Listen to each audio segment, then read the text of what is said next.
কখনো কোনো বাগানের কোনো বৃক্ষকে দেখেছেন যেখানে সুগন্ধি ফুল থাকে, রসালো ফল থাকে?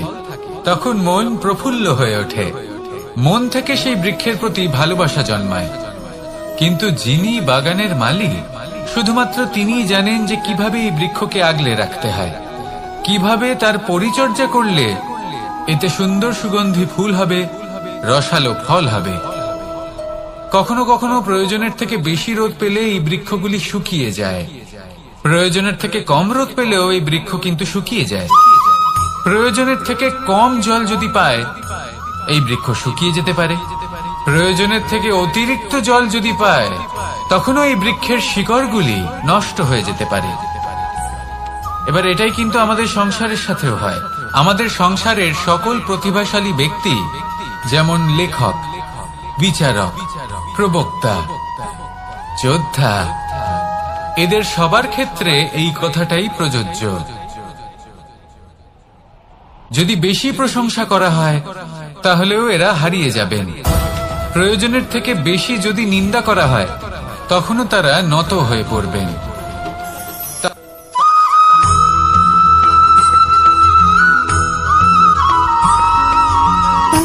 সুখ, দুঃখ এবং শক্তি, এই তিন হলো এই সংসারের ত্রিদেবের মতো। আমাদের জীবনে যা কিছু ঘটছে এই তিনটির ভিত্তির উপরেই হচ্ছে। আসলে এই সংসারের একটা নিয়ম আছে, যখনই আপনি কিছু লাভ করেন, এই সংসার আপনার পরীক্ষা নেয়। এটা জানার জন্য আপনার পরীক্ষা নেয় যে আপনি যা কিছুই লাভ করেছেন, আপনি কি আদৌ সেটার যোগ্য কিনা। ঠিক সেইভাবেই এই সুখ, দুঃখ এবং শক্তি আপনার পরীক্ষা নিয়ে থাকে। যখন সুখ আসে, তখন সে আপনার পরীক্ষা নেয় যে আপনার মধ্যে অহংবোধ জাগ্রত হয়নি তো। যদি অহংবোধ চলে আসে, তাহলে সুখ সেখানেই সঙ্গ ত্যাগ করে। দুঃখ আপনার ধৈর্যের পরীক্ষা নিতে থাকে, আর যদি আপনার মধ্যে ধৈর্য না থাকে, তাহলে এটা আপনাকে আরো বেশি দুঃখের গভীর অন্ধকারে ঠেলে দেবে। সেখানে শক্তি পরীক্ষা নেয় আপনার বিনম্রতার। যদি আপনি বিনম্র না হন, তাহলে হয় এই শক্তি আপনার সঙ্গ ত্যাগ করবে, নয় এই শক্তি বিনম্রতার অভাবে আপনার পতনের কারণ হতে পারে। এই সংসারে যে কোনো ব্যক্তি যিনি এই পরীক্ষায় উত্তীর্ণ হয়ে থাকেন, এই জীবনে তিনি সাফল্য লাভ করেন। আসুন আমার সাথে ভালোবেসে বলুন, রাধা রাধা।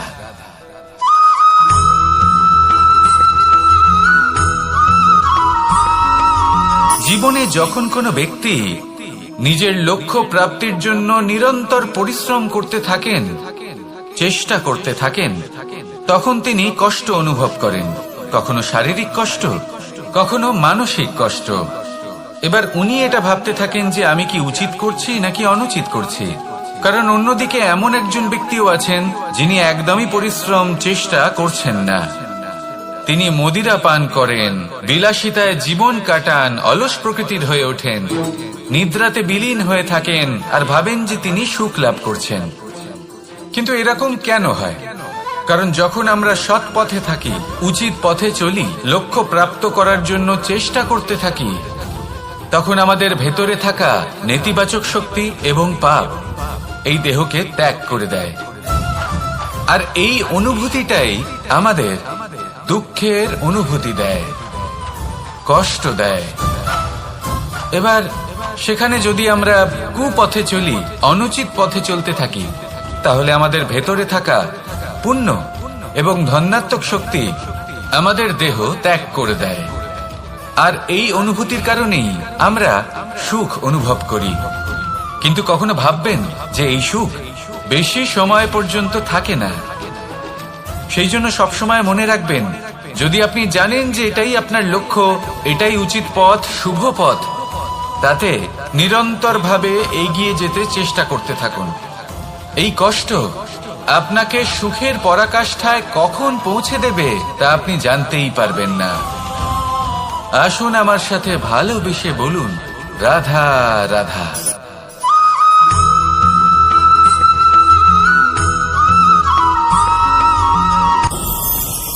ভয়ের সাথে আমরা সবাই পরিচিত, কষ্টও আমরা সবাই পেয়েছি। কখনো কখনো আমরা অসুস্থ হয়ে পড়ি, আর এমন সময় হলে মাতার মমতা, কখনো বাবার স্নেহ, কখনো বন্ধুদের পাশে থাকার অনুভূতি আমাদের রোগ নিরাময়ে সাহায্য করে। কখনো যদি আমরা নিরাশ হয়ে পড়ি, তখন যদি আমাদের কোনো আপনজন আমাদের দুটো ভালো কথা বলে, তখন আমাদের মনোবল বেড়ে যায়। ঠিক তেমন সংসারের এই রঙ্গমঞ্চে যদি আপনি পীড়িত অনুভব করেন, কিছু শুভ কথা আলোচনা করুন, কিছু স্তুতি গান করুন, কিছু মুহূর্তের জন্য হলেও নিজের ইষ্টদেবের কথা স্মরণ করুন আর প্রার্থনা করুন। সাহস বাড়বে, শক্তিও বৃদ্ধি পাবে এবং সামনে এগিয়ে চলার পথও দেখতে পাবেন। তখন এই মন প্রসন্ন হয়ে বলবে, রাধা রাধা।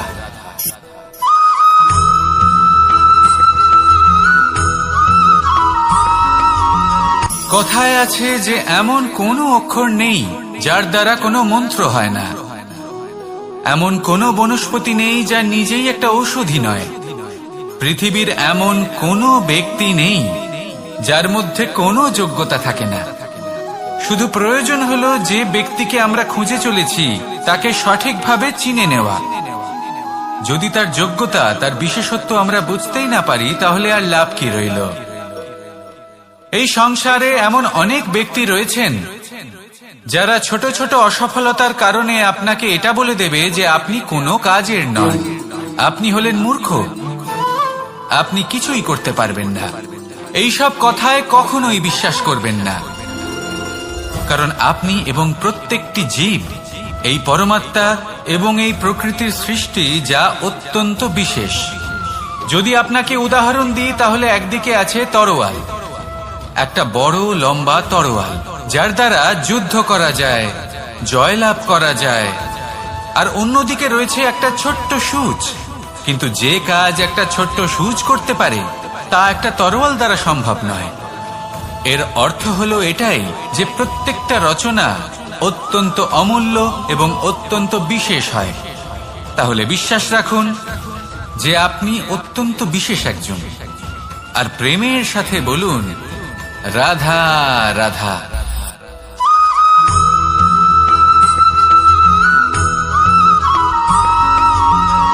কেউ বলে জীবন খুব ক্ষণস্থায়ী, কেউ বলে জীবন হলো একটা সুন্দর স্বপ্নের মতো, আবার কেউ বলবে জীবন হলো এক কঠোর সত্য। কিন্তু জীবন আসলে কি? জীবন হলো আপনারই প্রতিবিম্ব, একটা দর্পণ।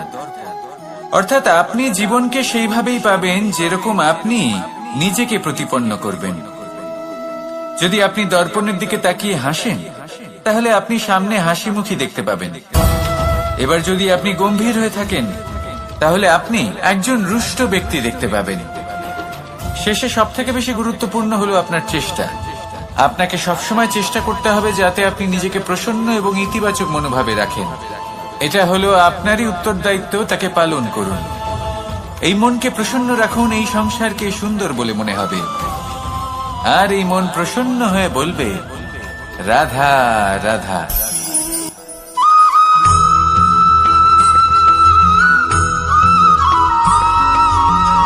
আপনি কখনো কোনো বাজকে নিজের বাসা বানাতে দেখেছেন? এই বাজ যখনই কোনো বাসা বানায়, তখন উঁচু গাছের ডালে বা কোনো পর্বতের শিখরে বাসা বানায়, অনেক উচ্চতায়, আর সেখানে তার সন্তানও জন্মগ্রহণ করে। যখন এই সন্তানেরা জন্মায়, তখন এই বাজ খুবই ভালোবেসে এবং খুব সাবধানে এদের পালন পোষণ করে। নিজের ঠোঁট দিয়ে তাদের ঠোঁটে খাবার পরিবেশন করে। কিন্তু যেই সেই সন্তানেরা হৃষ্টপুষ্ট হয়ে যায় এবং সেই কথা বাজ নিজে বুঝতে পেরে যায়, সেই বাজ নিজেই সেই বাসা ছিন্ন ভিন্ন করে দেয়। সেই সন্তান যাদের সবেমাত্র ডানা গজিয়েছে, কিভাবে উঠতে হয় তারা জানে না, সেই সন্তানগুলিকে উচ্চতা থেকে ঠেলে দেয়। সেই সন্তান প্রথমে ভয়ভীত হয়ে যায়। তারা সামনে মৃত্যুকে দেখতে পেয়ে ভয়ের কারণে তাদের ডানা ঝাপটাতে থাকে, আর সেই প্রক্রিয়াতেই সেই সন্তানগুলি উড়তে শুরু করে দেয়। এবার এই ঘটনায় আমরা কি শিক্ষা পেতে পারি? এটাই, যদি আপনি মাতা পিতা হন তাহলে নিজের সন্তানকে অবশ্যই স্নেহ করুন, কিন্তু তাদেরকে নিজের আঁচলের তলায় বেঁধে রাখবেন না। যদি আপনি চান আপনার সন্তান জীবনে উন্নতি করুক, তাহলে নিজের মুঠো থেকে তাদের স্বতন্ত্র করে দিন। এই সংসারে সংঘর্ষ করতে দিন। সেই সন্তান নিজেই বুঝতে পারবে যে জন্মের সময় পাওয়া ডানা কি করে ব্যবহার করতে হয়। আর আপনার চোখের সামনে আপনার সন্তান এই আকাশে উড়তে থাকবে। তাহলে আসুন আমার সাথে ভালোবেসে বলুন, রাধা রাধা।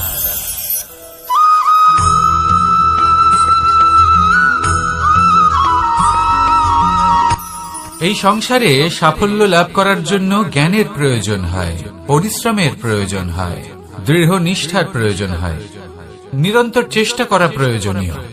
কিন্তু আরো কিছু আছে যা অত্যন্ত প্রয়োজনীয় এবং গুরুত্বপূর্ণ। তা হলো ভালো বন্ধু।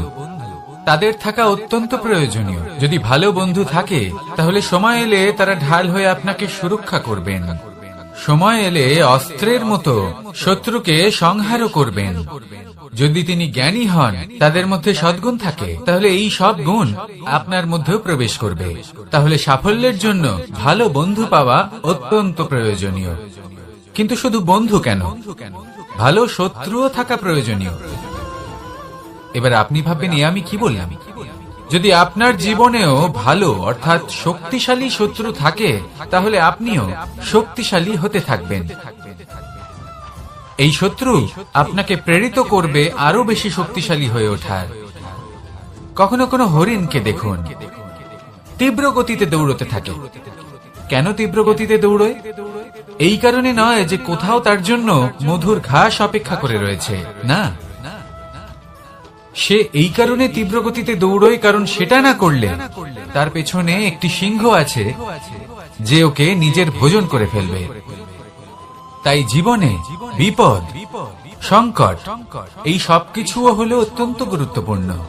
তার সম্মুখীন হতে শিখুন আর আমার সাথে ভালোবেসে বলুন, রাধা রাধা।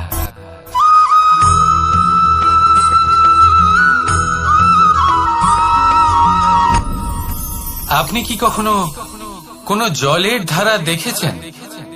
তার সামনে যতই মাটি থাকুক না কেন, যতই কাদা থাকুক না কেন, যখন এই জলের ধারা বইতে আরম্ভ করে দেয়, তাহলে নিজের মনের, নিজের ভাবনার, নিজের জীবনের যত অনাবশ্যক তত্ত্ব আছে, অনুপযোগী অংশ রয়েছে, অর্থাৎ অপরিষ্কার অংশ রয়েছে, তা নিজে থেকেই নির্মল হয়ে উঠবে। আর যেরকম জলের ধারা কখনো থেমে থাকে না, সব সময় বয়ে চলে, সেইভাবে আপনিও কখনোই থামবেন না। সবসময় বয়ে চলুন, এগোতে থাকুন। পথে যদি অনেক বিপদ আসে, সমস্যা আসে, থামবেন না। তার উপর নিরন্তর প্রহার করুন, নিরন্তর প্রয়াস করুন আর অগ্রসর হন। আপনি ভেবে দেখুন, এই জলের ধারা কখনো থেমে থাকে না, সবসময় বয়ে চলে, বিপদের সম্মুখীন হয়ে তাকে সাথে বয়ে নিয়ে চলে। সেই জন্য জলের ধারা, প্রবাহমান এই ধারা, এর থেকে কখনো দুর্গন্ধ আসে না, এতে কখনো ময়লা জমতে পারে না, বরং পালিত হয় সুন্দর প্রাণবন্ত জীবজন্তু, যেমন সুন্দর ছোট মাছ। তাই আপনিও এটাই করুন, কখনো থামবেন না, শুধু চলতে থাকুন, জলের ধারার মতো বইতে থাকুন।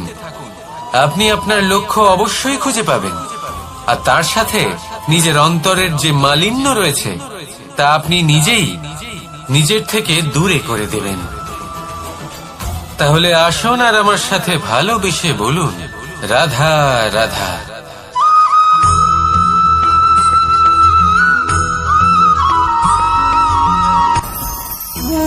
ভোজন। এবার ভোজন সংগ্রহ করার জন্য মানুষ কি না করেন, সব সময় চেষ্টা করতে থাকেন। ফসল উৎপাদনের জন্য অনেক পরিশ্রম করতে থাকেন, কিন্তু অনেক সময় অনেক পরিশ্রম করার পরেও ফসল ভালো উৎপাদন হয় না। এর কারণ কি? কারণ হলো এটাই যে আপনি পরিশ্রম হয়তো অনেক করেছেন, কিন্তু আপনার নজর তো সেই বীজের দিকে ছিলই না যা আপনি রোপণ করেছেন। সেই জন্য সব সময় কোনো বীজ রোপণ করার আগে তাকে পরখ করে দেখুন, তা অত্যন্ত আবশ্যক। আর সেইভাবেই যখনই কোনো কর্মের প্রশ্ন আসে, তাহলে সেখানে শুধুমাত্র পরিশ্রম যথেষ্ট নয়। সেই কাজের প্রতি আপনার কর্তব্য কি, আপনার উদ্দেশ্য কি, সেটা জানা হলো অত্যন্ত গুরুত্বপূর্ণ। তাই কর্ম করুন, কিন্তু সেই কর্মের প্রতি আপনার যা উদ্দেশ্য তার মাহাত্ম্য বুঝতে চেষ্টা করুন। তাহলে আসুন আমার সাথে ভালোবেসে বলুন, রাধা রাধা।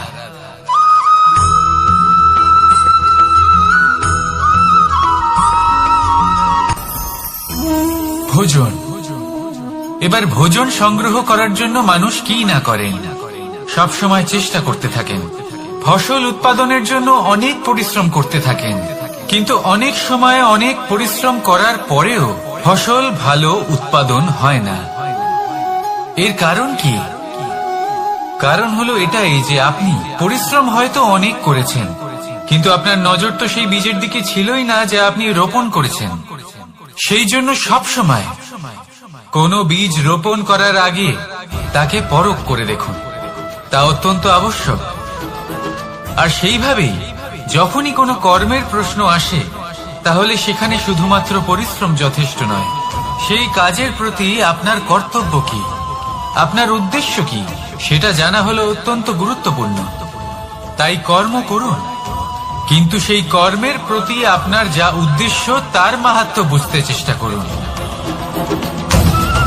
তাহলে আসুন আমার সাথে ভালোবেসে বলুন, রাধা রাধা।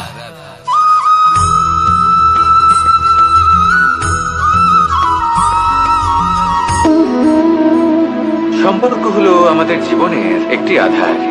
কিছু সম্পর্ক এমন যা আমরা জন্মসূত্রে লাভ করি, যেমন পরিবার, মা, বাবা। কিছু সম্পর্ক আছে যা আমরা জীবনে অর্জন করে থাকি, তা সে প্রেমের হোক, স্নেহের হোক বা বন্ধুত্বের। এই সকল সম্পর্ক লাভ করার বা গড়ে তোলার 5টি ধাপ রয়েছে। প্রথম ধাপ, কোনো ব্যক্তির সাথে আলাপ হওয়া, তার সাথে কথা বলা বা তাকে দেখা। দ্বিতীয় ধাপ, সে ব্যক্তিকে আমাদের ভালো লাগা। তৃতীয় ধাপ, আমাদের এটা চাইতে শুরু করা যে জীবনে এই ব্যক্তি যেন আমাদের বন্ধু হন, আমাদের জীবনে থাকেন, বা আমাদের কাউকে ভালোবেসে ফেলা আর এটা আমাদের ভাবা বা চাওয়া যে সেই ব্যক্তি যেন আজীবন আমার সাথে থাকেন, আমার জীবনে আমার সাথী হয়ে। চতুর্থ ধাপ, লাভ করা।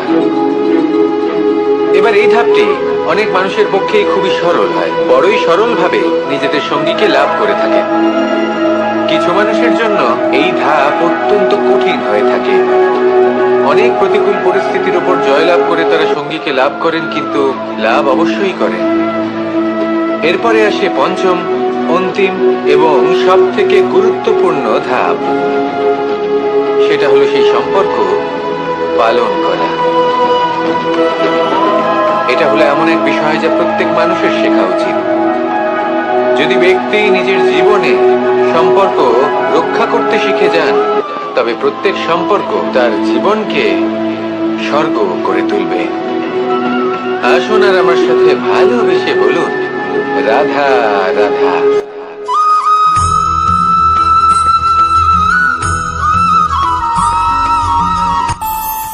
আমাদের মনে যখন কোনো প্রশ্ন ওঠে, কোনো দ্বন্দ্ব জাগে, তখন আমরা যাই আমাদের গুরুর কাছে, আমাদের আরাধ্যের কাছে গিয়ে জিজ্ঞেস করি। এইভাবেই একদিন আমি পৌঁছলাম আমার আরাধ্যের কাছে, আমার মহাদেবের কাছে, আর ওনাকে প্রশ্ন করলাম যে মহাদেব, জীবনে আনন্দ পাওয়ার, উৎসব পালনের, প্রেম ভাগ করে নেবার, জীবনকে উপভোগ করে নেওয়ার সর্বশ্রেষ্ঠ সময় কোনটা? মহাদেব হাসলেন আর উনি বললেন, জীবনে উৎসব পালনের সব থেকে শ্রেষ্ঠ দিন হলো মৃত্যুর ঠিক আগের দিনটা। প্রেম ভাগ করে নেওয়ার সব থেকে শ্রেষ্ঠ মুহূর্ত হলো মৃত্যুর ঠিক আগের মুহূর্ত। জীবনকে উপভোগ করে নেওয়ার সর্বশ্রেষ্ঠ প্রহর হলো মৃত্যুর 1 প্রহর পূর্বে। তখন আমি চমকে গেলাম। আমি বললাম, কিন্তু মহাদেব, মৃত্যু তো অনিশ্চিত, আমরা জানিও না কবে আমাদের মৃত্যু হবে। মহাদেব আবার হাসলেন উনি বললেন যে যদি আমরা এভাবে জীবন কাটাই যে আমরা জীবনের প্রত্যেক দিন, প্রত্যেক মুহূর্ত, প্রত্যেক প্রহর শেষ বলে মনে করি, তাহলে আমাদের সমস্ত জীবন আনন্দের সাথেই অতিবাহিত হবে। কি বলেন?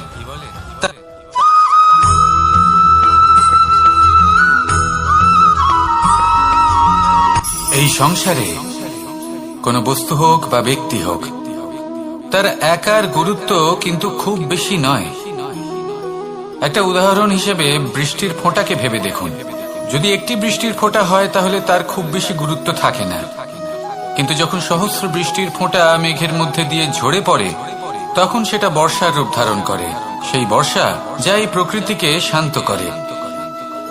সেইভাবেই পাথরের ছোট টুকরো, তার খুব বেশি গুরুত্ব থাকে না, কিন্তু যখন অসংখ্য পাথরের টুকরো একত্রিত হয় তখন তা পর্বতের আকার ধারণ করে। সেইভাবেই কিছু মানুষ যখন একত্রিত হন তখন তৈরি হয় পরিবার, কিছু পরিবার যখন একত্রিত হয় তখন তৈরি হয় সমাজ, যখন অনেক সংখ্যক সমাজ একত্রিত হয় তখন তৈরি হয় রাজ্য। এবার এই রাজ্যের সবথেকে গুরুত্বপূর্ণ ব্যক্তি হতে পারেন রাজা, কিন্তু তাও সেই রাজা একা কিছু করতে পারেন না। যুদ্ধ লড়ার সময় তারও নিজের সৈন্যদলকে প্রয়োজন পড়ে। কিন্তু এই সংসারে এমন একজন ব্যক্তি আছেন যিনি একাই সব কাজ করতে থাকেন, এবং সেই ব্যক্তি হলেন মা। আমাদের জীবনে একজন পিতার ভূমিকা কিন্তু নিঃসন্দেহে অমূল্য, কিন্তু আমাদের সকলের জীবনে যে ভূমিকা একজন মায়ের তা অন্য কারোর থাকে না। একজন মা একাই সন্তানকে বড় করতে পারেন, সংস্কারী করে তুলতে পারেন, তার জন্য পরিশ্রম করেন। আর এত কিছু কাজ করার পরেও তার কাজের জন্য তিনি প্রশংসা অবশ্য পান না। উল্টে যদি সেই সন্তান অনুচিত পথে চালিত হয়, অনুচিত কর্ম করে, তখন সেই মাকেই অপবাদের পাত্র হয়ে উঠতে হয়। আমাদের জীবনে মায়ের যোগদান কতটা সেটা বুঝুন। আপনাকে বড় করে তোলার জন্য উনি কতটা পরিশ্রম করেছেন সেটা বুঝুন। আজ থেকে, এখন থেকে, এই মুহূর্ত থেকে মাকে সম্মান করতে শিখুন। যখন সময় পাবেন, যখন সুযোগ হবে, তখন তার প্রশংসা করুন, ওনারও ভালো লাগবে। আর মায়ের এই মমতার জন্য, তার এই ভূমিকার জন্য আসুন সবাই মিলে আমরা তাকে প্রণাম করি, আর সকলে মিলে ভালোবেসে বলি রাধা রাধা।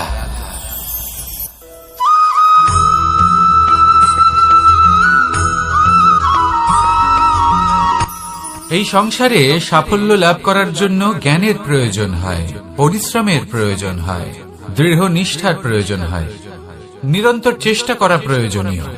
কিন্তু আরো কিছু আছে যা অত্যন্ত প্রয়োজনীয় এবং গুরুত্বপূর্ণ। তা হলো ভালো বন্ধু। তাদের থাকা অত্যন্ত প্রয়োজনীয়। যদি ভালো বন্ধু থাকে তাহলে সময় এলে তারা ঢাল হয়ে আপনাকে সুরক্ষা করবেন। সময় এলে অস্ত্রের মতো শত্রুকে সংহারও করবেন। যদি তিনি জ্ঞানী হন, তাদের মধ্যে সদ্গুণ থাকে, তাহলে এই সব গুণ আপনার মধ্যেও প্রবেশ করবে। তাহলে সাফল্যের জন্য ভালো বন্ধু পাওয়া অত্যন্ত প্রয়োজনীয়। কিন্তু শুধু বন্ধু কেন, ভালো শত্রুও থাকা প্রয়োজনীয়। এবার আপনি ভাববেন, আমি কি বললাম? যদি আপনার জীবনেও ভালো অর্থাৎ শক্তিশালী শত্রু থাকে, তাহলে আপনিও শক্তিশালী হতে থাকবেন। এই শত্রু আপনাকে প্রেরিত করবে আরো বেশি শক্তিশালী হয়ে ওঠার। কখনো কোনো হরিণকে দেখুন, তীব্র গতিতে দৌড়তে থাকে। কেন তীব্র গতিতে দৌড়য়? এই কারণে নয় যে কোথাও তার জন্য মধুর ঘাস অপেক্ষা করে রয়েছে, না। সে এই কারণে তীব্র গতিতে দৌড়য় কারণ সেটা না করলে তার পেছনে একটি সিংহ আছে যে ওকে নিজের ভোজন করে ফেলবে। তাই জীবনে বিপদ, সংকট, এই সবকিছুও হলো অত্যন্ত গুরুত্বপূর্ণ। তার সম্মুখীন হতে শিখুন, আর আমার সাথে ভালোবেসে বলুন রাধা রাধা।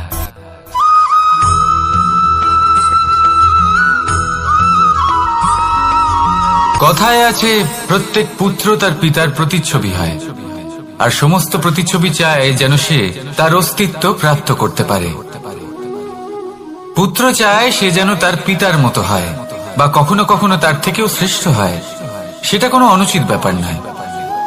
অনুচিত তখন হয় যখন পুত্র নিজের পিতার মতো হবার স্বপ্ন পূরণ করতে গিয়ে বা তার থেকেও শ্রেষ্ঠ হওয়ার স্বপ্ন পূরণে অনুচিত পথের আশ্রয় নেয়। কারণ তারপরে সে তার পিতার গুণগুলি আত্মসাৎ করতে চায় না। সে শুধুই এটা চায় যে সংসারের চোখে যেন আমি শ্রেষ্ঠ প্রমাণিত হই। এটা অনুচিত।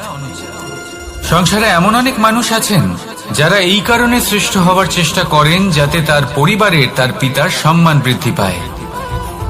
এমনও মানুষ থাকেন, আর এটাই হলো পার্থক্য উদ্দেশ্যের।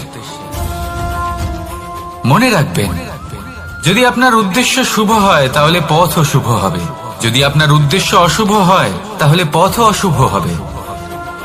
তাহলে নিজের পিতার মতো হবার চেষ্টা অবশ্যই করুন, তার থেকেও শ্রেষ্ঠ হওয়ার চেষ্টা অবশ্যই করুন, কিন্তু মনে রাখবেন আপনার সংকল্প আর আপনার উদ্দেশ্য এই দুই শুভ হওয়া উচিত। তাহলে আসুন আর আমার সাথে ভালোবেসে বলুন, রাধা রাধা।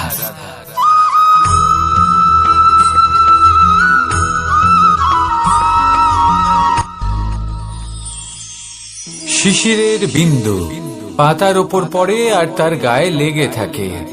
পাতা তাকে শুষে নিতে পারে না, আর শেষ পর্যন্ত সে ঝরে পড়ে যায়। অন্যদিকে রয়েছে মেঘ এবং চাতক।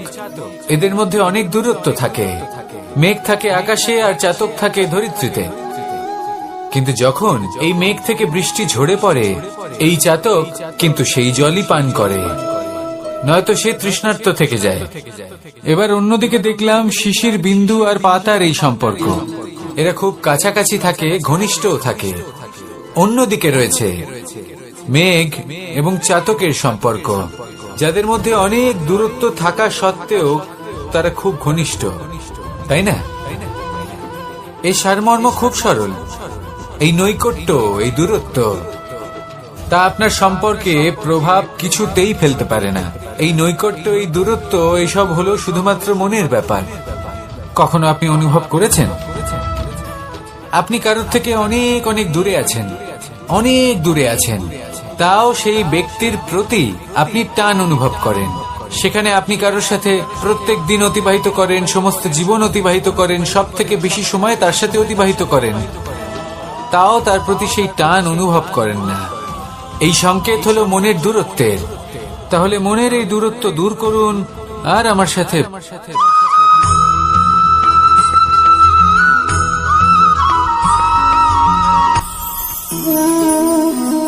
শক্তি এক অত্যন্ত বিচিত্র বস্তু, বা বলতে পারেন অনুভূতি। পিতা সবসময় চান যেন তিনি তার শক্তি পুত্রকে। আসুন আপনাকে সহজে বোঝাই।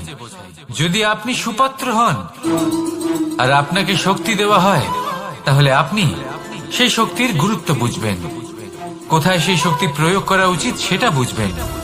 আর এটা যেহেতু অর্জন করা শক্তি হবে, সেই শক্তির অপব্যবহার হবে না। কিন্তু যদি এই আপনি কুপাত্র হন আর যদি আপনাকে এই শক্তি দেওয়া হয়, তাহলে কি হবে? দেখতে গেলে এই শক্তি আপনি দান হিসেবে পেয়েছেন, তাই না আপনি এই শক্তির গুরুত্ব বুঝবেন আর না এর প্রয়োগ আপনি জানবেন। তার অপব্যবহার হওয়া সুনিশ্চিত। তাই যদি আপনি কোনো শক্তি অর্জন করতে চান, তাহলে আগে তার যোগ্য হয়ে উঠুন। পুত্র নয়, পাত্র হয়ে উঠুন। আর আমার সাথে ভালোবেসে বলুন, রাধা রাধা।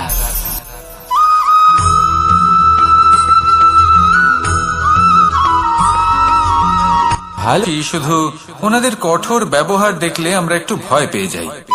এবার ওনাদের এই কঠোর ব্যবহার আমাদের ভালো না লাগলেও অত্যন্ত আবশ্যক, কারণ মাতার থেকে আমরা যে শক্তি লাভ করি তা যেন নিয়ন্ত্রণ হারিয়ে বিধ্বংসী না হয়ে ওঠে। আমরা যেন কোনো কুপথে না চলে যাই, আমরা কখনো যেন দোষ না করে ফেলি। শুধু সেই জন্য পিতা এবং গুরু একটু কঠোর হয়ে ওঠেন, এবং ওনাদের এই কঠোর আচরণ ভবিষ্যতে গিয়ে আমরা অবশ্যই বুঝতে পারি জীবনে কিছু বছর আমরা এগিয়ে যাই আর তারপর আমরা বুঝতে পারি যে বাবা এবং গুরু আমাদের যথেষ্ট ভালোবাসতেন, কিন্তু ওনাদের ভালোবাসার বহিঃপ্রকাশ আলাদা। প্রয়োজনীয় হলো এটা দেখার, এটা বোঝার যে শুরু থেকে আমাদের প্রতি ওনাদের আচরণ কেমন ছিল। ওনাদের কঠোর হওয়ার পেছনে ওনাদের ভালোবাসাটা বোঝার চেষ্টা করুন, ওনাদের চিন্তাটা বোঝার চেষ্টা করুন, ওনাদের পথপ্রদর্শনের আড়ালে আপনার ভবিষ্যতের জন্য যে পরিকল্পনা ওনারা করেছেন সেটা বোঝার চেষ্টা করুন। তখন আপনারা বুঝতে পারবেন ওনাদের ভালোবাসাকে। আপনার মনের মধ্যে আপনা থেকেই ওনাদের প্রতি সম্মান জেগে উঠবে। নিজের পিতা এবং নিজের গুরু এই দুজনের প্রতি কৃতজ্ঞতা প্রকাশ করুন আর আমার সাথে ভালোবেসে বলুন, রাধা রাধা।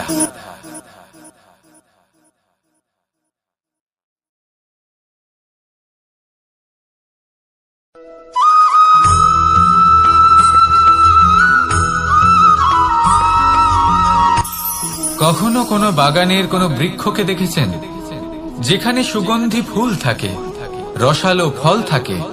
তখন মন প্রফুল্ল হয়ে ওঠে, মন থেকে সেই বৃক্ষের প্রতি ভালোবাসা জন্মায়।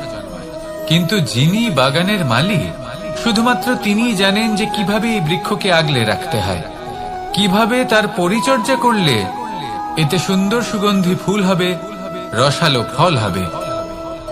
কখনো কখনো প্রয়োজনের থেকে বেশি রোদ পেলে এই বৃক্ষগুলি শুকিয়ে যায়, প্রয়োজনের থেকে কম রোদ পেলেও এই বৃক্ষ কিন্তু শুকিয়ে যায়। প্রয়োজনের থেকে কম জল যদি পায় এই বৃক্ষ শুকিয়ে যেতে পারে, প্রয়োজনের থেকে অতিরিক্ত জল যদি পায় তখনও এই বৃক্ষের শিকড়গুলি নষ্ট হয়ে যেতে পারে। এবার এটাই কিন্তু আমাদের সংসারের সাথেও হয়।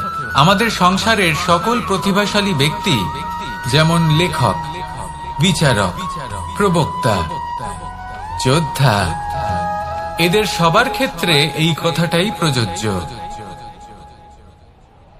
যদি বেশি প্রশংসা করা হয় তাহলেও এরা হারিয়ে যাবেন। প্রয়োজনের থেকে বেশি যদি নিন্দা করা হয় তখনও তারা নত হয়ে পড়বেন।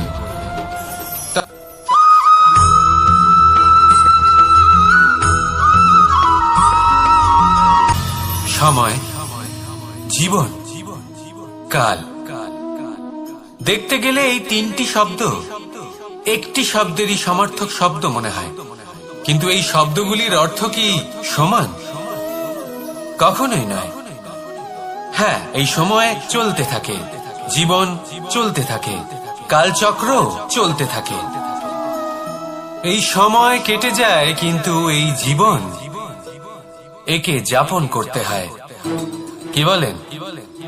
এই জীবনে কিছু করুন বা কিছু না করুন, জীবন এমনি কেটে যাবে, আপনি জানতেও পারবেন না। কিন্তু সেটা আমাদের উদ্দেশ্য নয়, একে যাপন করতে হবে। এই জীবনে প্রেরণা পেতে শিখুন, প্রেরণা দিতে শিখুন, আহ্বান গ্রহণ করতে শিখুন, আহ্বান জানাতে শিখুন, মহান কাজ করতে শিখুন, ধন্যাত্মক বোধ জাগিয়ে তুলুন। জীবন অতিবাহিত করার অর্থ কি তা আপনি শিখে যাবেন।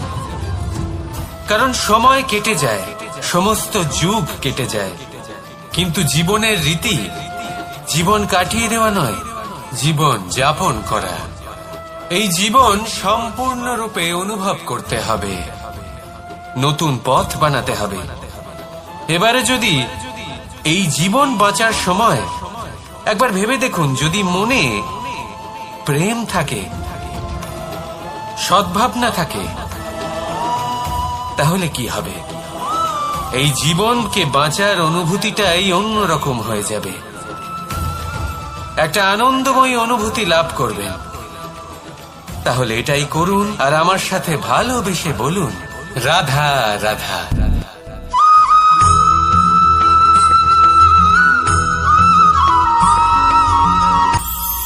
এটা হলো ধান গাছ। এর থেকে যে চাল উৎপন্ন হয় তা মানুষ গ্রহণ করেন। আর এটা কি? এ হলো জংলি ঘাস। একবার ভেবে দেখুন, যদি এই জংলি ঘাস ধান গাছের আশেপাশে থাকে তাহলে কি হবে? ধান উৎপন্ন হতে পারবে? তা উৎকৃষ্ট হতে পারবে? আমরা কি তা গ্রহণ করতে পারবো? কখনোই নয়। এই জংলি ঘাস ধানকে নষ্ট করে দেবে, কিন্তু নিজে জীবিত থাকবে। এটাই হলো আজকের শিক্ষা। এই সংসারে যদি আপনি নীতির পথে চলতে চান, উচিত কর্ম করতে চান, সংসারকে সেবা করতে চান, তাহলে জংলি ঘাসের মতো ব্যক্তিদের থেকে সবসময় দূরে থাকতে হবে। সেই ব্যক্তি যারা দুর্নীতি এবং মিথ্যা দ্বারা পরিপূর্ণ, যাদের ব্যবহার অশুভ, যাদের অনেক অশুভ গুণ রয়েছে, তারা সঠিক নয়। সেই সকল ব্যক্তি যাদের চরিত্র অত্যন্ত দুষ্ট হয়, তারা হয় শুভ চরিত্রের ব্যক্তিকে একদম নষ্ট করে দেয়, নয় নিজের মতো বানিয়ে তোলে। তাই যদি আপনি নীতির পথে চলতে চান, এই সংসারের জন্য শুভ কর্ম করতে চান, তাহলে সেই সঙ্গ লাভ করুন যে সঙ্গ জ্ঞানে পরিপূর্ণ, যাদের মধ্যে অনেক গুণ আছে, যাদের থেকে প্রতিদিন কিছু শিখতে পারবেন। এমন ব্যক্তির সাথে জীবন অতিবাহিত করুন, দুরাচারীদের থেকে দূরে থাকুন।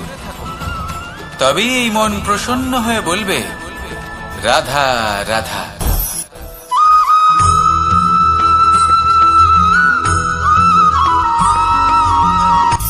সূচের শেষে একটি ছিদ্র থাকে, যার দ্বারা আমরা এই সুতো পরাতে পারি, আর তারপর সূচের সাহায্যে এই সুতো দিয়ে বস্ত্র সেলাই করা যায়।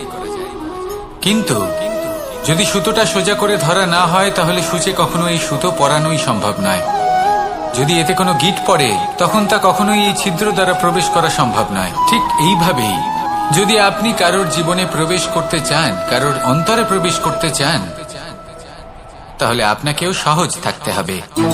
এতে কোনো গিঁট থাকলে চলবে না, অর্থাৎ মনে যাতে কোনো মালিন্য না থাকে, যেন কোনো কুচিন্তা না থাকে। যদি এসব থাকে, তাহলে আপনি কখনো কারোর জীবনে প্রবেশ করতে পারবেন না। আর যদি কোনোভাবে আপনি প্রবেশ করেও যান, তাহলে তার মনে ঘর করতে পারবেন না। নিজেকে এই সুতোর মতন করে তুলুন, সহজ। মনে যেন কোনো কুচিন্তা না থাকে, সবার প্রতি যেন সদ্ভাবনা থাকে, শুভ চিন্তা থাকে। এমনটা করতে থাকুন। এমন একটা দিন আসবে যেদিন এই সমস্ত সংসারের ব্যক্তির মনে আপনি বাস করবেন, আর তখন এই মন প্রসন্ন হয়ে বলবে, রাধা রাধা।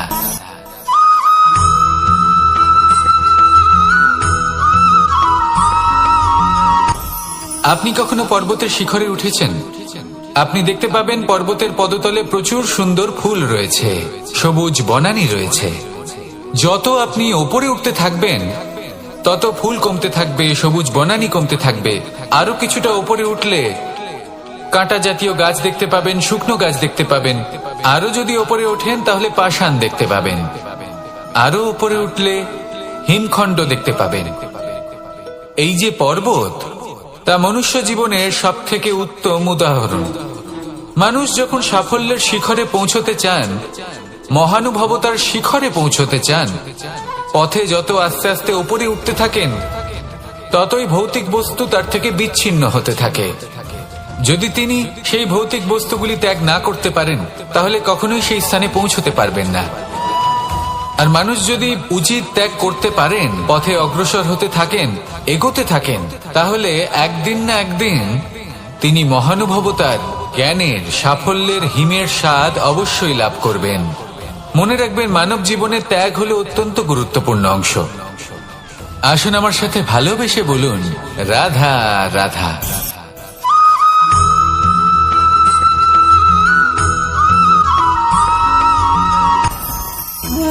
ভোজন। এবার ভোজন সংগ্রহ করার জন্য মানুষ কি না করেন, সব সময় চেষ্টা করতে থাকেন। ফসল উৎপাদনের জন্য অনেক পরিশ্রম করতে থাকেন, কিন্তু অনেক সময় অনেক পরিশ্রম করার পরেও ফসল ভালো উৎপাদন হয় না। এর কারণ কি? কারণ হলো এটাই যে আপনি পরিশ্রম হয়তো অনেক করেছেন, কিন্তু আপনার নজর তো সেই বীজের দিকে ছিলই না যে আপনি রোপণ করেছেন। সেই জন্য সব সময় কোনো বীজ রোপণ করার আগে তাকে পরখ করে দেখুন, তা অত্যন্ত আবশ্যক। আর সেইভাবেই যখনই কোনো কর্মের প্রশ্ন আসে, তাহলে সেখানে শুধুমাত্র পরিশ্রম যথেষ্ট নয়। সেই কাজের প্রতি আপনার কর্তব্য কি, আপনার উদ্দেশ্য কি, সেটা জানা হলো অত্যন্ত গুরুত্বপূর্ণ। তাই কর্ম করুন, কিন্তু সেই কর্মের প্রতি আপনার যা উদ্দেশ্য, তার মাহাত্ম্য বুঝতে চেষ্টা করুন। তাহলে আসুন আমার সাথে ভালোবেসে বলুন, রাধা রাধা।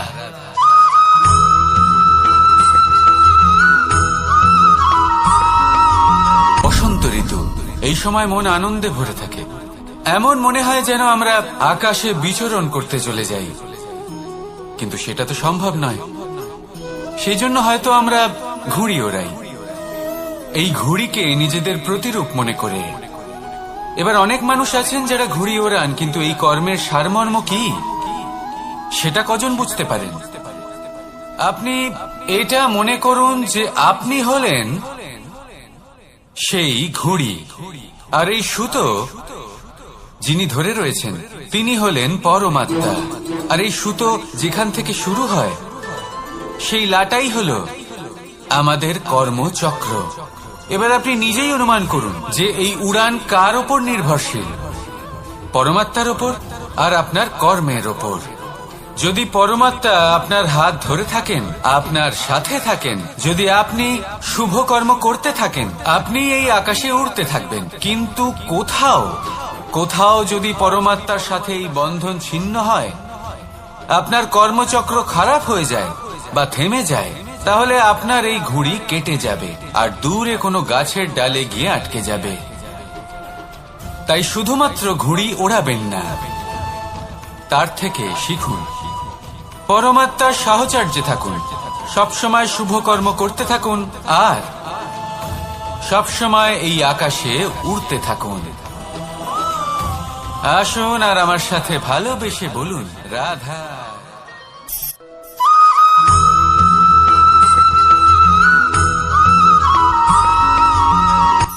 এই সংসারে সাফল্য লাভ করার জন্য জ্ঞানের প্রয়োজন হয়, পরিশ্রমের প্রয়োজন হয়, দৃঢ় নিষ্ঠার প্রয়োজন হয়, নিরন্তর চেষ্টা করা প্রয়োজনীয়। কিন্তু আরো কিছু আছে যা অত্যন্ত প্রয়োজনীয় এবং গুরুত্বপূর্ণ। তা হলো ভালো বন্ধু। তাদের থাকা অত্যন্ত প্রয়োজনীয়। যদি ভালো বন্ধু থাকে তাহলে সময় এলে তারা ঢাল হয়ে আপনাকে সুরক্ষা করবেন। সময় এলে অস্ত্রের মতো শত্রুকে সংহারও করবেন। যদি তিনি জ্ঞানী হন, তাদের মধ্যে সদ্গুণ থাকে, তাহলে এই সব গুণ আপনার মধ্যেও প্রবেশ করবে। তাহলে সাফল্যের জন্য ভালো বন্ধু পাওয়া অত্যন্ত প্রয়োজনীয়। কিন্তু শুধু বন্ধু কেন, ভালো শত্রুও থাকা প্রয়োজনীয়। এবার আপনি ভাববেন, আমি কি বললাম? যদি আপনার জীবনেও ভালো অর্থাৎ শক্তিশালী শত্রু থাকে, তাহলে আপনিও শক্তিশালী হতে থাকবেন। এই শত্রু আপনাকে প্রেরিত করবে আরো বেশি শক্তিশালী হয়ে ওঠার। কখনো কোনো হরিণকে দেখুন, তীব্র গতিতে দৌড়তে থাকে। কেন তীব্র গতিতে দৌড়য়? এই কারণে নয় যে কোথাও তার জন্য মধুর ঘাস অপেক্ষা করে রয়েছে, না। সে এই কারণে তীব্র গতিতে দৌড়য় কারণ সেটা না করলে তার পেছনে একটি সিংহ আছে যে ওকে নিজের ভোজন করে ফেলবে। তাই জীবনে বিপদ, সংকট, এই সবকিছুও হলো অত্যন্ত গুরুত্বপূর্ণ। তার সম্মুখীন হতে শিখুন আর আমার সাথে ভালোবেসে বলুন, রাধা রাধা।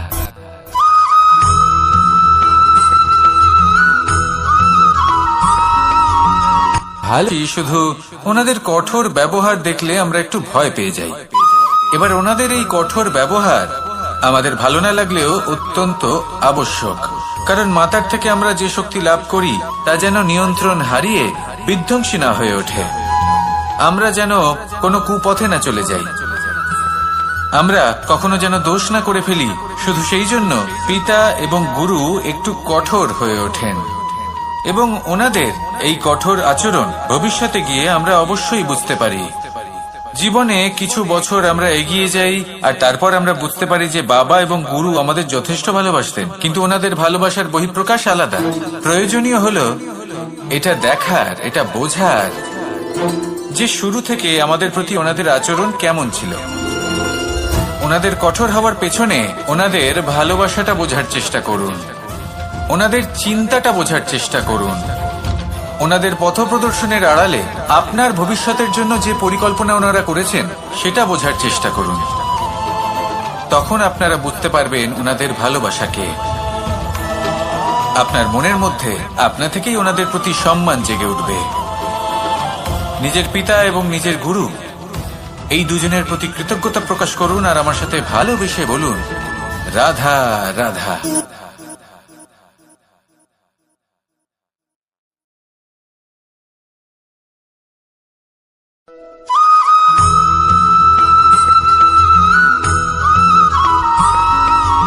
কথায় আছে, প্রত্যেক পুত্র তার পিতার প্রতিচ্ছবি হয়, আর সমস্ত প্রতিচ্ছবি চায় যেন সে তার অস্তিত্ব প্রাপ্ত করতে পারে।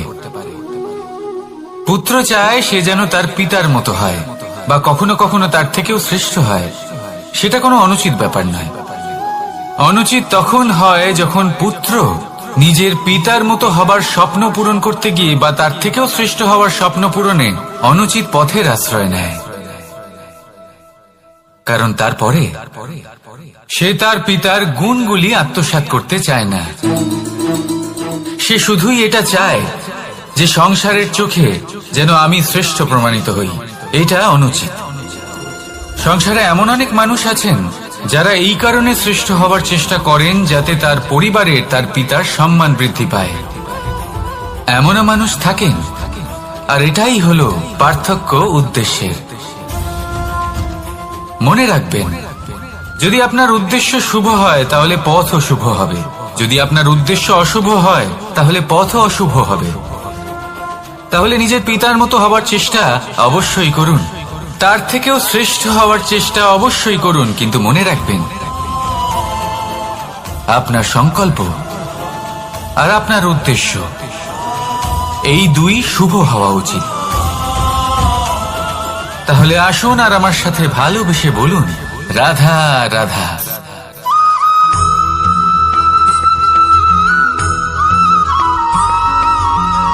আপনি কখনো কোনো বাজকে নিজের বাসা বানাতে দেখেছেন? এই বাজ যখনই কোনো বাসা বানায় তখন উঁচু গাছের ডালে বা কোনো পর্বতের শিখরে বাসা বানায়, অনেক উচ্চতায়, আর সেখানে তার সন্তানও জন্মগ্রহণ করে।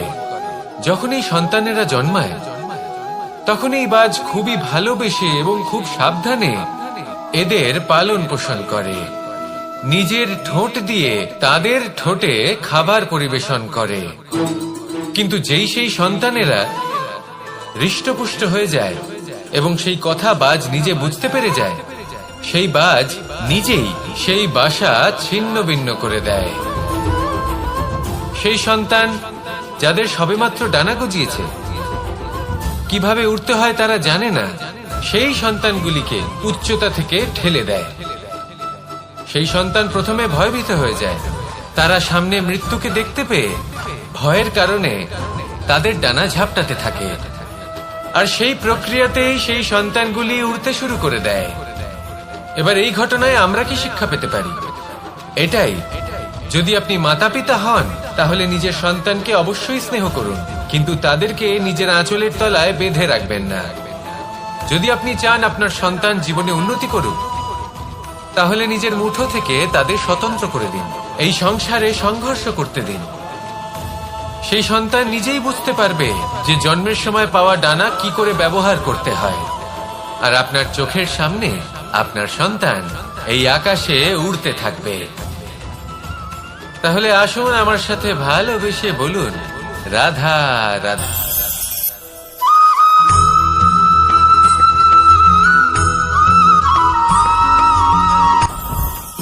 জীবনে কিছু শেখা অত্যন্ত গুরুত্বপূর্ণ। এবার কি কি শিখতে হবে সেই সব শেখানোর জন্য অনেক শিক্ষক রয়েছেন, কিন্তু কি শিখবেন না আর কি করবেন না এটা আমাদের নিজের অভিজ্ঞতা দিয়ে শিখতে হয়। কিন্তু তার মানে এটা নয় যে যদি আপনাকে শিখতে হয় যে আগুনের তাপ কতটা, আপনাকে আগুনের মধ্যে হাত দিতে হবে। না, অন্য কারোর অভিজ্ঞতা দ্বারাও শিখতে পারেন। প্রশ্ন শুধুমাত্র একটাই যে আপনি কি শিখতে চান নাকি চান না।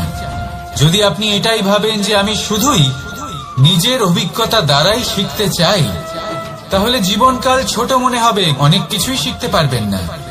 তাই নিজের সাথে সাথে বড়দের অভিজ্ঞতা দ্বারাও শেখা শুরু করে দিন। এই সংসারের অভিজ্ঞতা দ্বারা শিখতে শুরু করে দিন। আর এটা নিশ্চিত রূপে শেখা আবশ্যক যে কখন কি করবেন না, কোথায় থামতে হবে আর কোথায় থামবেন না। তাহলে আসুন আর আমার সাথে ভালোবেসে বলুন, রাধা রাধা।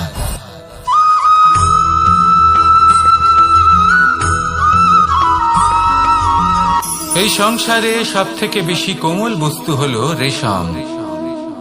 এই রেশম এতটাই কোমল হয় যে এর পুরো একটা থান শুধুমাত্র একটা হাতে ধরা সম্ভব। কখনো ভেবে দেখেছেন এই রেশম কিভাবে হয়? একটি কীট তার লালার দ্বারা উৎপন্ন হয়।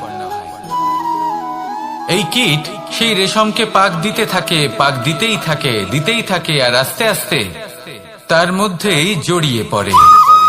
শেষে ওর এই সুন্দর অমূল্য সৃষ্টি রেশমের এই সুতো তার নির্মাণ কার্য পূর্ণ হয়, কিন্তু তাতেই ও নিজে বন্দী হয়ে যায়। নিজেরই মায়াজালের এই বন্দী গৃহে নিজেই ফেঁসে যায়। এবার এই সুতোকে ব্যবহারযোগ্য করে তোলার জন্য এই কীটগুলিকে এই কবচের সাথেই ফুটন্ত জলে ফেলে দেওয়া হয়। এই সংসারে যদি আমাদের স্বপ্ন এই সংসারের দুঃখ হরণ করার জন্য, এই সংসারে সুখ বিতরণ করার জন্য হয়, তবেই আমাদের প্রগতি সম্ভব। যদি আমাদের এই স্বপ্ন শুধুই আমাদের এবং আমাদের স্বার্থ সিদ্ধির জন্য হয়, তাহলে এই স্বপ্ন আমাদের অন্ধ করে দেবে, আমাদের অন্ধকারের পথে নিয়ে যাবে, আর আমরাও সেই কীটের মতো হয়ে যাব। নিজেদেরই মায়াজালে আমরা নিজেই ফেঁসে যাব, আর শেষে আমরা যদি কিছু লাভ করি তা হবে একাকিত্ব, অন্ধকারময় মৃত্যু। তাই স্বপ্ন অবশ্যই দেখুন, কিন্তু এমন ভাবে স্বপ্ন দেখবেন না যে তার এই বন্দিগৃহে আপনি নিজেই ফেঁসে গেলেন। স্বপ্ন দেখুন পরোপকারে।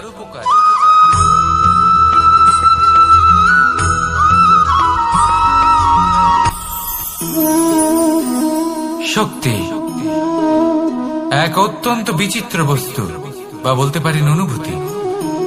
পিতা সবসময় চান যেন তিনি তার শক্তি পুত্রকে। আসুন আপনাকে সহজে বোঝাই। যদি আপনি সুপাত্র হন আর আপনাকে শক্তি দেওয়া হয়, তাহলে আপনি সেই শক্তির গুরুত্ব বুঝবেন, কোথায় সেই শক্তি প্রয়োগ করা উচিত সেটা বুঝবেন। আর এটা যেহেতু অর্জন করা শক্তি হবে, সেই শক্তির অপব্যবহার হবে না। কিন্তু যদি এই আপনি কুপাত্র হন আর যদি আপনাকে এই শক্তি দেওয়া হয়, তাহলে কি হবে? দেখতে গেলে এই শক্তি আপনি দান হিসেবে পেয়েছেন, তাই না আপনি এই শক্তির গুরুত্ব বুঝবেন আর না এর প্রয়োগ আপনি জানবেন। তার অপব্যবহার হওয়া সুনিশ্চিত। তাই যদি আপনি কোনো শক্তি অর্জন করতে চান, তাহলে আগে তার যোগ্য হয়ে উঠুন, পুত্র নয় পাত্র হয়ে উঠুন। আর আমার সাথে ভালোবেসে বলুন, রাধা রাধা।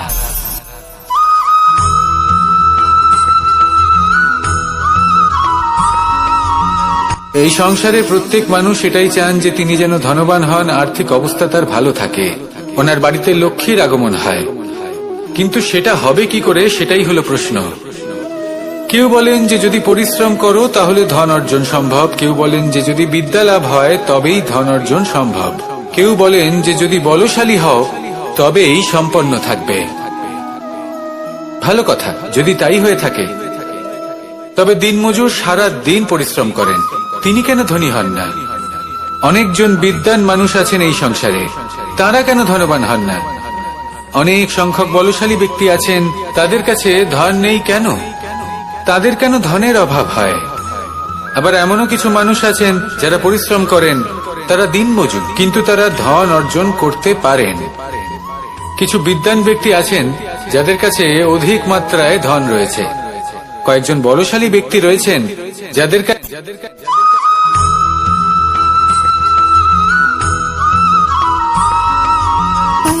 সুখ, দুঃখ এবং শক্তি, এই তিন হলো এই সংসারের ত্রিদেবের মতো।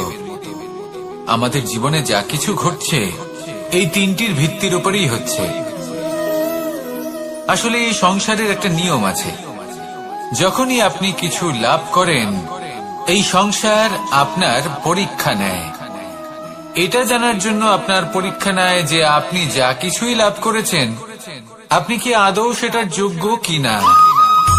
ঠিক সেইভাবেই এই সুখ, দুঃখ এবং শক্তি আপনার পরীক্ষা নিয়ে থাকে। যখন সুখ আসে তখন সে আপনার পরীক্ষা নেয় যে আপনার মধ্যে অহংবোধ জাগ্রত হয়নি তো। যদি অহংবোধ চলে আসে তাহলে সুখ সেখানেই সঙ্গ ত্যাগ করে। দুঃখ আপনার ধৈর্যের পরীক্ষা নিতে থাকে, আর যদি আপনার মধ্যে ধৈর্য না থাকে তাহলে এটা আপনাকে আরো বেশি দুঃখের গভীর অন্ধকারে ঠেলে দেবে। সেখানে শক্তি পরীক্ষা নেয় আপনার বিনম্রতার। যদি আপনি বিনম্র না হন তাহলে হয় এই শক্তি আপনার সঙ্গ ত্যাগ করবে, নয় এই শক্তি বিনম্রতার অভাবে আপনার পতনের কারণ হতে পারে। এই সংসারে যে কোনো ব্যক্তি যিনি এই পরীক্ষায় উত্তীর্ণ হয়ে থাকেন, এই জীবনে তিনি সাফল্য লাভ করেন। আসুন আমার সাথে ভালোবেসে বলুন, রাধা রাধা।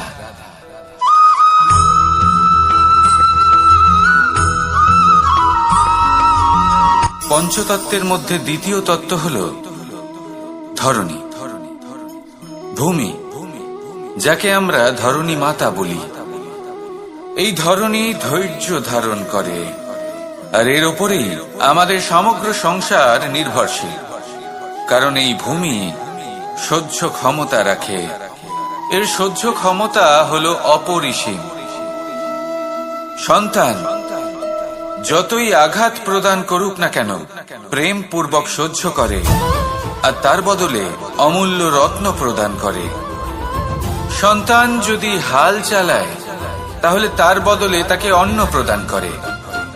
এটাই হলো ধরণী। এবার এর থেকে আমরা কি শিক্ষা পেতে পারি? এটাই যে কারোর জন্য কিছু করা বা কাউকে কিছু দেওয়া মনে কোনো কামনা ছাড়াই। আর এই কথাটা বুঝে যান, যদি কারোর জন্য কামনা না রেখে বা কোনো পাওয়ার আশা না রেখে কারোর জন্য কিছু করেন বা কারোকে কিছু দেন, যদি এটা আপনি শিখতে পারেন তবে আপনি ভালোবাসতে শিখে গেছেন। আর সেই জন্যই এই ধরিত্রীকে মাতা বলা হয়। কারণ মাতা শুধু উনি নন যিনি গর্ভে সন্তানকে ধারণ করেন, মাতা তো উনিও যিনি জীবন বাঁচতে শেখান, যিনি জীবন বাঁচার উদাহরণ প্রদান করেন।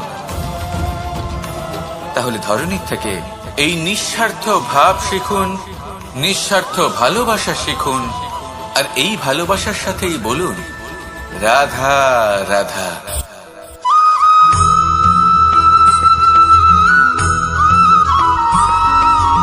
মানুষ জন্মগ্রহণ করে, তার সাথে ভয়েরও জন্ম হয়। ছোটবেলা থেকেই আমাদের মনে কোনো না কোনো প্রকারের ভয় থেকেই যায়। কেউ এই বিষয়ে ভয় পায় যে তার কোনো বস্তু তার থেকে দূরে চলে যাবে, কেউ এই বিষয়ে ভয় পায় যে আমি নিজেকে হারিয়ে ফেলব, কেউ এই ভেবে ভয় পায় যে আমার প্রিয়জনেরা তারা যেন আমার থেকে দূরে না চলে যায়, কেউ এই ভেবে ভয় পায় যে আমরা যেন পথ না হারিয়ে ফেলি, আদি ইত্যাদি। কিন্তু সত্যি কথা বলতে ভেবে দেখুন, এই ভয় বাস্তবে কি? শুধুই একটা মনস্থিতি, আর কিছুই নয়। যা কিছু আপনি জীবনে পেয়েছেন তা একদিন আপনাকে হারাতে হবে। এই জীবন হলো আপনারই, কিন্তু তাও একদিন সমাপ্ত হবে। তাই ভয় পেয়ে কি লাভ? এই ভয় শুধু আপনাকে জীবন যাপন করা থেকে বাধা দিচ্ছে, আর কিচ্ছু নয়। পথ হারিয়ে ফেললেই বুঝতে পারবেন যে নতুন পথ কিভাবে বানাতে হয়। কিছু মানুষকে জীবন থেকে হারালে তবেই আপনি বুঝবেন যে আপনার আপনজনকে। এই ভয়ের কারণে ভীত হয়ে থাকবেন না। এই তারা নক্ষত্র অন্ধকারের অভাবে গুরুত্ব হারায়। শিবকেও মহাদেব হওয়ার জন্য বিষপান করতে হয়েছিল। প্রত্যেক পরিস্থিতি, প্রত্যেক সাফল্য আপনার পরীক্ষা নেবে, তাতে উত্তীর্ণ হওয়া হলো আপনার কর্ম। যখনই আপনি ভয় পাবেন বা সংকটের সম্মুখীন হবেন, তখন সাহসের সাথে তার সম্মুখীন হন। মনে রাখবেন, যে সম্মুখীন হতে জানে সাফল্য তার সাথে সবসময় থাকে। আসুন আর আমার সাথে ভালোবেসে বলুন, রাধা রাধা।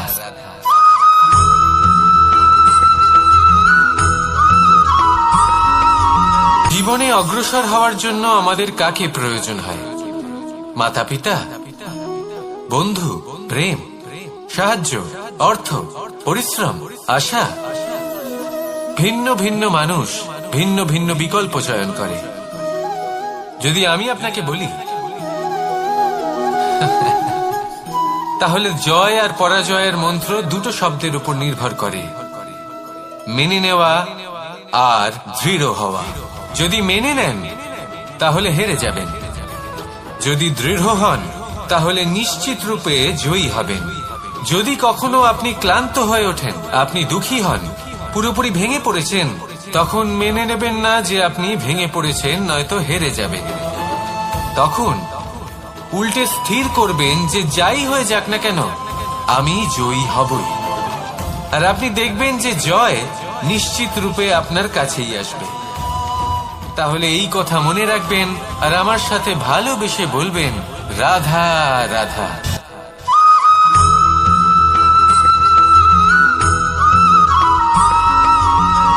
এই সংসারে কোনো বস্তু হোক বা ব্যক্তি হোক, তার একার গুরুত্ব কিন্তু খুব বেশি নয়। একটা উদাহরণ হিসেবে বৃষ্টির ফোঁটাকে ভেবে দেখুন। যদি একটি বৃষ্টির ফোঁটা হয় তাহলে তার খুব বেশি গুরুত্ব থাকে না, কিন্তু যখন সহস্র বৃষ্টির ফোঁটা মেঘের মধ্যে দিয়ে ঝরে পড়ে, তখন সেটা বর্ষার রূপ ধারণ করে। সেই বর্ষা যা এই প্রকৃতিকে শান্ত করে।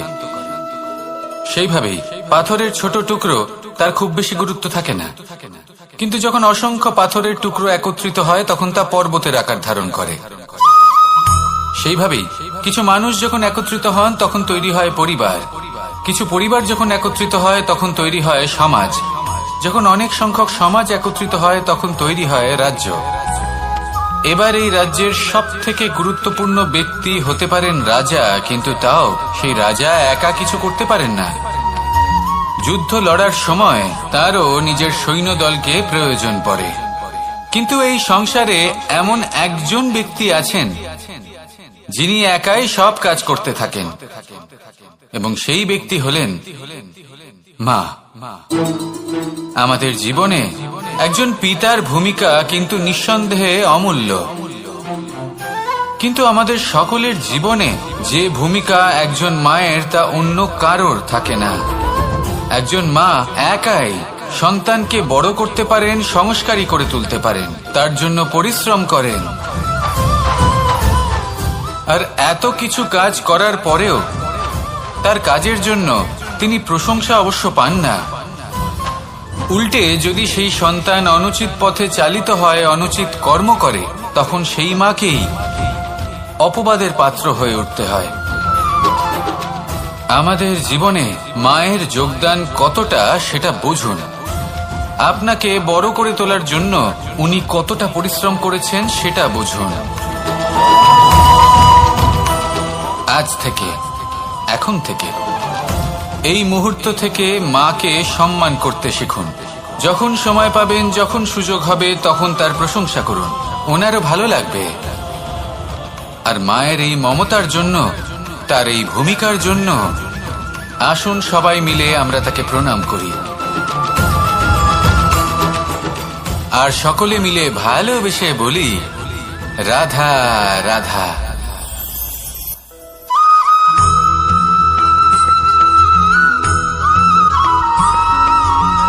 এই সংসারের সব থেকে গুরুত্বপূর্ণ তত্ত্ব কোনটা? প্রথম হলো সময়। জন্ম থেকে মৃত্যু পর্যন্ত এই যে সময়, এটাই তো হলো জীবন। দ্বিতীয় হলো জীবন, যাতে আমরা সময়ের সদ্ব্যবহার করি, শ্রেষ্ঠ থেকে শ্রেষ্ঠতর কাজ করার চেষ্টা করি। বহু বছরের এই পরম্পরা, এই সংস্কৃতিকে এগিয়ে নিয়ে যাওয়ার চেষ্টা করি। এই সংসারে আমরা অংশগ্রহণ করতে চেষ্টা করি। তৃতীয় হলো ধন, সেই ধন যা প্রত্যেক ব্যক্তি অর্জন করতে চেষ্টা করেন। এবার এই তিনটি তত্ত্বের মধ্যে একটা সামঞ্জস্য আছে, সমান ব্যাপার আছে, সে ধনই হোক বা সময় হোক বা হোক জীবন।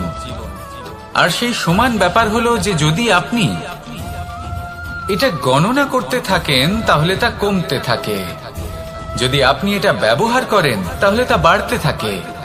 একে সংগঠিত করে রাখতে চেষ্টা করলে এ হাত থেকে ফসকে যায়, কিন্তু যদি আপনি একে সামলে রাখতে শিখে যান তাহলে এমন কাজ করবেন যাতে সংসারের সাথে সাথে পরবর্তী প্রজন্ম লাভবান হবে। যদি কিছু শিখতে চান তাহলে সামলাতে শিখুন, গণনা করা বা সংগঠিত করা নয়। আসুন আর আমার সাথে ভালোবেসে বলুন, রাধা রাধা।